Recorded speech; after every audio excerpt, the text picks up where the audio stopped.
Fala galera, beleza? Hoje a gente vai conversar sobre como gravar igual um estúdio profissional, igual gente grande dentro do seu home studio. Tem como fazer isso, é muito simples, é só você seguir alguns passos aí que eu vou explicar pra vocês, beleza? Então fica comigo até o final do vídeo, porque eu tenho certeza que você vai gostar pra caramba de tudo que eu vou falar aqui, beleza? Hoje em dia é muito fácil gravar, né? Você compra uma interface de áudio, você compra um microfone e aí você já está gravando. Só que qual que é o grande lance? Na real, você não está gravando igual os grandes estúdios. Você está simplesmente jogando o áudio ali para dentro do seu computador e aí depois você vai mexendo, vai mexendo, vai mexendo até chegar num resultado mais ou menos satisfatório ali que dá para melhorar. O que eu vou ensinar hoje para vocês é como gravar da forma com que os grandes estúdios gravam. E tem uma única diferença. No momento que você vai num grande estúdio com 1 milhão de equipamentos e quando você está dentro do seu quarto, no seu home studio. A principal diferença é a seguinte: os grandes estúdios gravam processando o sinal. Eles gravam já comprimindo, gravam já equalizando, já gravam fazendo tudo para que o sinal que entra dentro do computador já seja um sinal muito melhor do que aquele sinal cru do microfone. Tá? Isso não quer dizer que você tem que posicionar o microfone lá, tá ruim, e aí começar a mexer no equalizador até ficar bom. Se tá ruim, será que esse era o microfone ideal para você gravar? Será que o posicionamento está certo? Tudo isso entra em jogo, tá?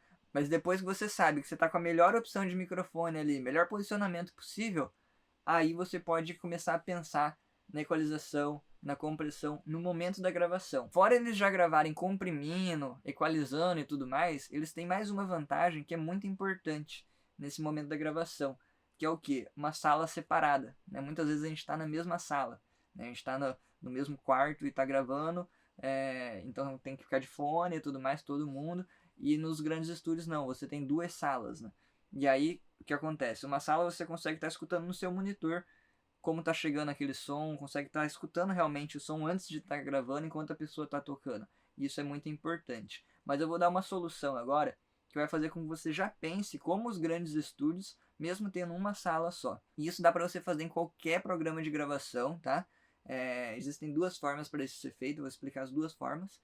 E você vai estar agindo já como se você estivesse dentro de um grande estúdio. Só que você ainda tem uma vantagem que os grandes estúdios não têm. Na verdade, no mundo digital eles têm, mas antigamente eles não tinham.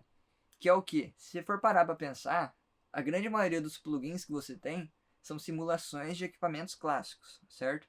E o que acontecia? Os estúdios antigamente eles tinham um equipamento clássico desse, 2, 3, 4, 5, 6, 8, 10. Mas você, se você parar para pensar, você tem infinito. Então a gente vem para essa ideia de equipamento infinito que você tem dentro do seu estúdio. Só que você tem que saber usar ele na hora certa e da forma correta. Você não tem um compressor ali.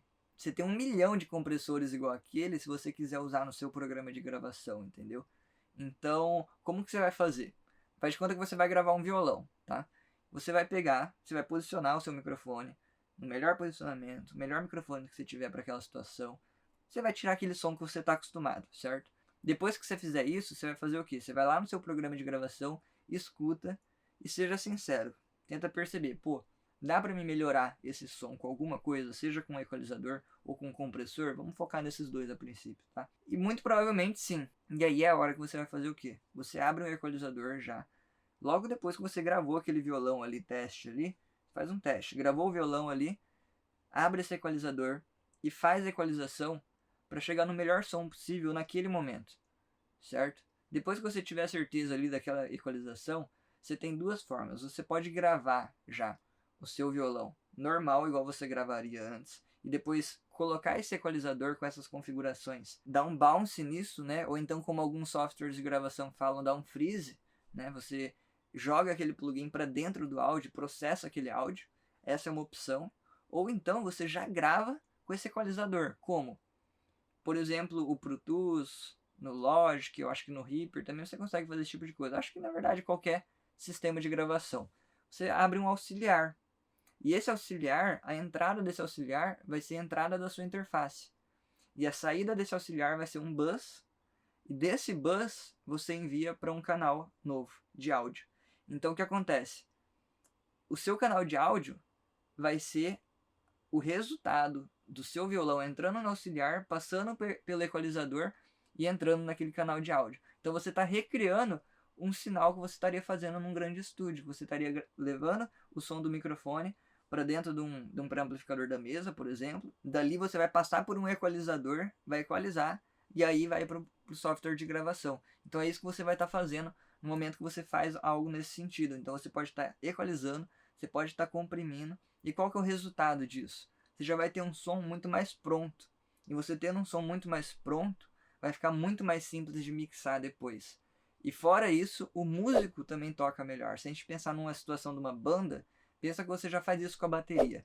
Já equaliza a bateria, comprime. Já depois que a gravação aconteceu, você faz toda essa equalização, processa esses canais. E na hora que o baixista for gravar, ele já vai escutar um som de bateria muito mais pronto.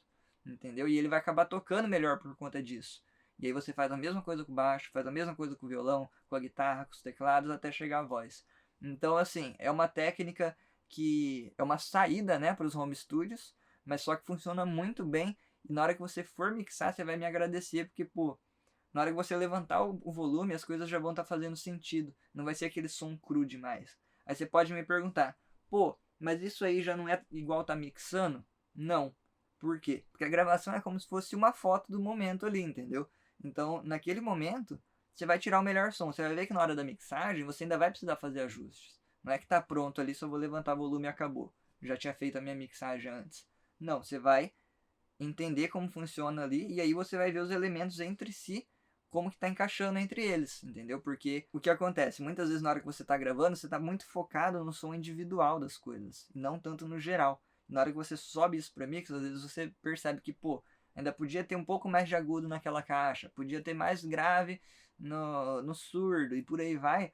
Então você vai continuar mixando da mesma forma. Só que o som que vai chegar para você na hora da mixagem já é um som muito mais pronto. E é assim que os grandes estúdios trabalham. A primeira vez que eu vi isso foi com o Paulo Anhaia, lá em 2013. Sou muito grato a ele, aprendi muitas coisas com ele. E foi lá no Midas.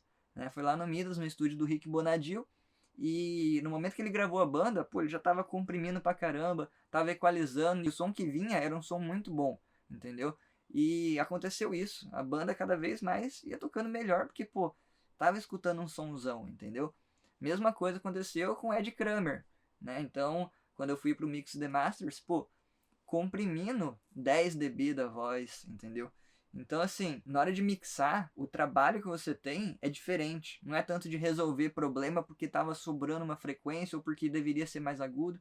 Não, é realmente mixar e não resolver problema. Se você começa a tratar o áudio assim, começa a processar durante a gravação, você vai ficar muito menos resolvendo problema na mixagem, muito mais se divertindo, chegando naquele som que você quer, colocando os efeitos, colocando tudo que você quiser. Vai ser muito melhor, você vai mixar mais rápido, você vai ter um resultado melhor. E cara, tenho certeza que suas gravações vão subir o nível assim muito depois de fazer isso, tá? Aconteceu isso comigo desde 2013. Hoje em dia eu uso a Universal Audio Apollo porque ela já me dá essa opção de processar com os plugins dela, né? Então na hora que eu vou gravar, eu já estou equalizando, eu já estou comprimindo, já estou colocando às vezes um simulador de fita, entendeu? Então na hora que entra no Pro Tools, na hora que entra no meu sistema de gravação, o som já está muito mais pronto. E o som estando muito mais pronto, é muito mais fácil para o músico, é muito mais fácil para mixar depois. Então, você começando melhor, o resultado final tende a ser muito melhor também. Então, próxima gravação que você fizer, testa fazer isso. Tenho certeza que vai ser muito legal e o som vai ficar muito melhor, sacou?